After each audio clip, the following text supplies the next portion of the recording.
AP మంత్రి లోకేష్ విద్యాశాఖలో విప్లవాత్మక మార్పులకు శ్రీకారం చుట్టారని ప్రశంసించారు మంత్రి బీసీ జనార్దన్ రెడ్డి. విద్యార్థులకు కూటమి ప్రభుత్వం అన్ని సౌకర్యాలు కల్పిస్తుందని తెలిపారు.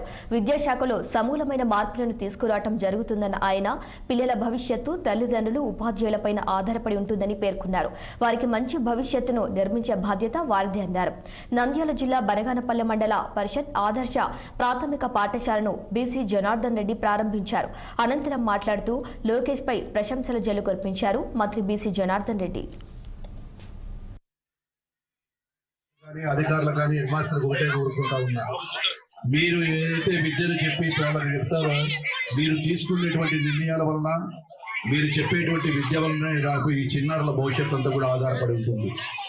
ఈ చిన్నారుల భవిష్యత్తు తీర్చిదిద్దాలంటే ఒక గురువులతోనే ఒక ఉపాధ్యాయులతోనే కాదు, తల్లిదండ్రులు కూడా ముఖ్యంగా పిల్లలు ఎన్ని గంటలకు వస్తున్నారు, ఎక్కడ చదువుతున్నారా లేదా, ఇంటికి వచ్చినప్పుడు వారి టైం టేబుల్ ప్రకారం కూడా వారికి ఇచ్చినటువంటిది ఇంటికాడ కూడా పిల్లలు కూర్చొని చదివించాల్సిన బాధ్యత తల్లిదండ్రులకు ఉంది.